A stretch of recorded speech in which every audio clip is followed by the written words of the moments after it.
le maire, avec les habitants, ont décidé la mise en place d'une RHI à Grand-B. Aujourd'hui, avec l'aval et la demande de la population, aujourd'hui, la population est mobilisée pour demander simplement à ce que cette RHI, cette résorption de l'habitat insalubre, continue. Aujourd'hui, nous ne comprenons pas que unilatéralement, le maire a décidé de surseoir à la RHI et de venir avec un autre projet à Grand-B et de demander à ce que les habitants de Grand-B ne soient plus à Grand-B. Aujourd'hui, vous comprenez que la population ne peut pas accepter cela dans ces conditions et c'est pour cette raison que nous sommes mobilisés à leur côté. Alors nous demandons simplement un petit peu de sérieuxité.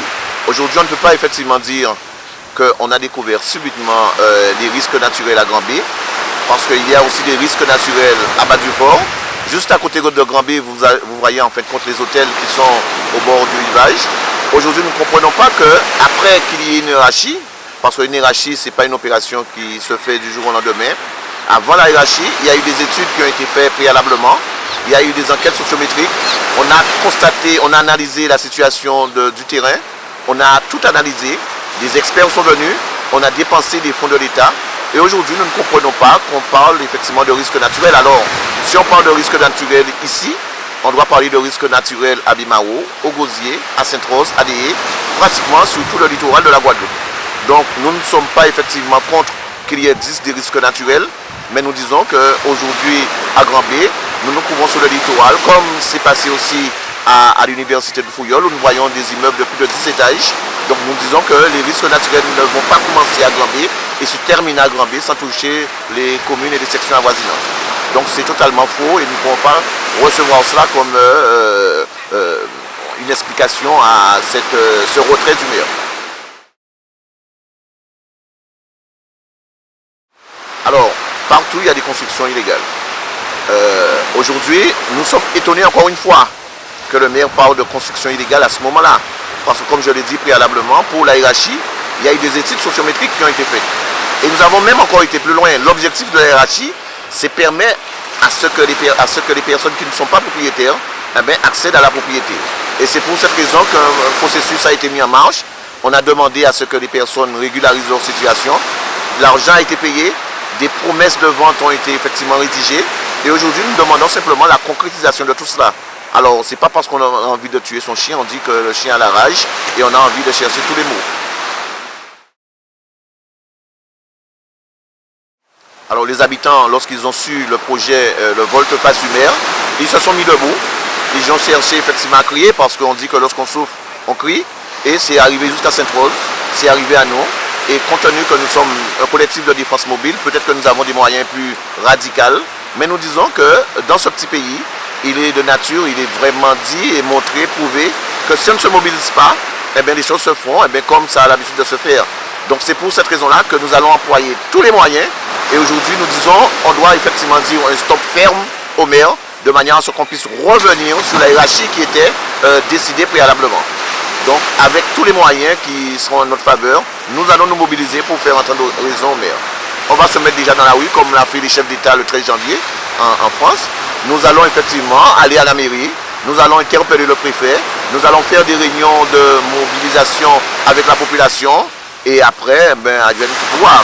Donc là, nous allons laisser chaque personne libre à leur sort. Aujourd'hui, nous disons qu'il n'est pas concevable, il n'est pas compréhensible que de telles choses, de telles pratiques se passent en Guadeloupe dans un silence des plus total. Aujourd'hui, nous disons qu'il n'est pas simplement une question des élus et de Rosier, c'est une question de pratiquement toute la Guadeloupe et toute la population effectivement du sud de Grande-Terre.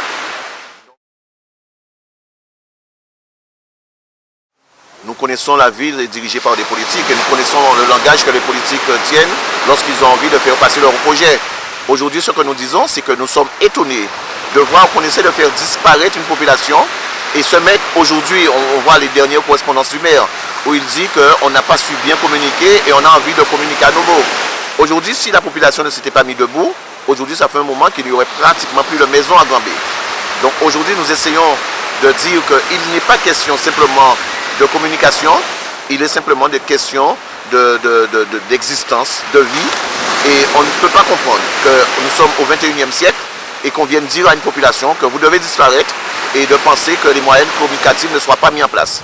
Aujourd'hui, nous disons qu'ils ont essayé de chercher un moyen pour faire passer leur projet en force.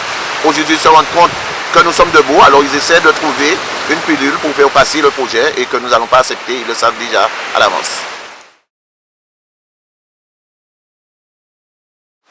On a toujours accepté les rencontres. La population a toujours été là pour rencontrer le maire, mais la dernière rencontre qu'il y a eu, on est venu à la demande du maire à la mairie et il a pris un malin plaisir à nous dire, comme vous avez vilipendé sur un tract, sur un document, eh bien, moi je vous ai fait venir en mairie pour ne pas vous recevoir.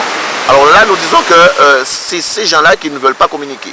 Aujourd'hui, la population est prête à communiquer, la population a envie de savoir, la population a envie que ce soit amélioré les conditions de vie, la population a envie de notre Grand B, mais pas dans les conditions que le propose le maire. Le maire propose que tout le monde, plus personne ne soit à Grand B. Nous disons que ça ne peut pas se faire dans ces conditions-là.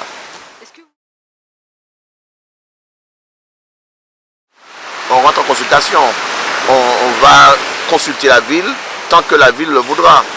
Là, il y a une chose que nous savons, c'est que ce projet de Grand B, Grand B 2000 que le maire a l'intention de faire passer ne passera pas.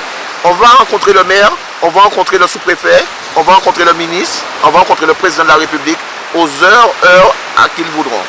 Mais ce que nous savons, c'est qu'à un moment ou un autre, il faudra bien qu'ils comprennent que Grand B est Grand B.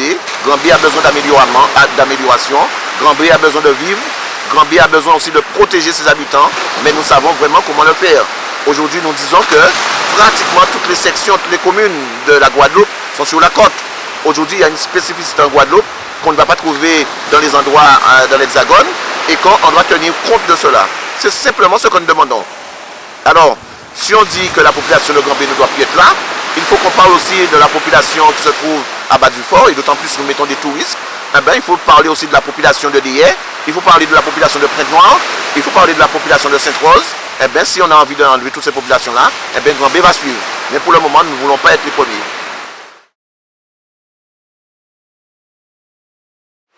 Alors, on entend parler de tellement de choses, une grande base nautique, hôtel 4 étoiles, mais on est sûr que derrière tout cela, il y a d'autres personnes, d'autres résidences, plus standing, de grand standing. Et aujourd'hui, nous disons que nous n'avons rien contre. On n'a rien contre ce grand projet. Mais le maire peut trouver bien d'autres endroits à le faire, ce grand projet.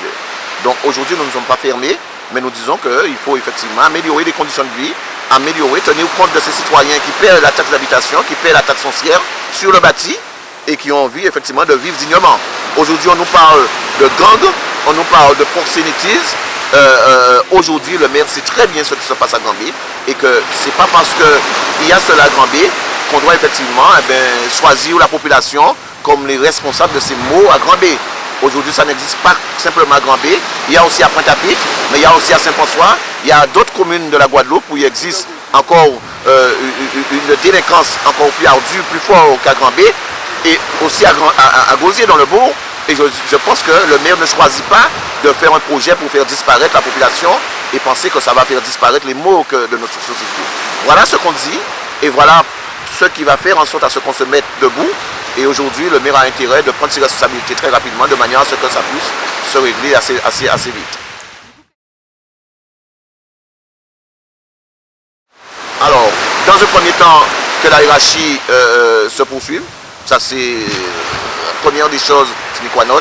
On a envie des personnes qui ont déjà payé leur foncier et leur titre de propriété. Donc, bien entendu, il faut, parce qu'on est venu nous présenter une hiérarchie que nous avons demandé et qu'on était d'accord. Donc, les titres de propriété pour les personnes qui ont déjà payé, qu'ils obtiennent leur titre de propriété, que la hiérarchie se poursuive, qu'on fasse un vrai état de la hiérarchie, qu'on sache comment, effectivement, aujourd'hui, dans le projet de la hiérarchie, qu'on nous dise qu'il y a plus de 60 logements qui ont été détruits, alors que ce n'est pas le cas, qu'on nous donne un vrai bilan et qu'il y ait effectivement un copil, une commission consultative pour faire un état véritablement de la chose. On ne comprend pas que la CEMAG, qui a été la société d'économie mixte qui a initié cette hiérarchie, disparaisse sans qu'on rende compte à la population. Aujourd'hui, la SEMSAMA revient en Django, en celui qui a envie de faire passer de force. Aujourd'hui, nous disons qu'ils ont se trompé d'endroit et on n'acceptera pas ça comme ça. Donc, la poursuite de la hiérarchie, la délivrance des titres, les titres de propriété et qu'il y ait effectivement une commission qui puisse contrôler véritablement le point où on est par rapport à cette anarchie qui a commencé.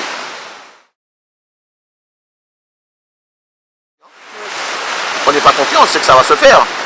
On espère simplement que le maire ne nous fasse pas perdre du temps. On est en train de perdre du temps.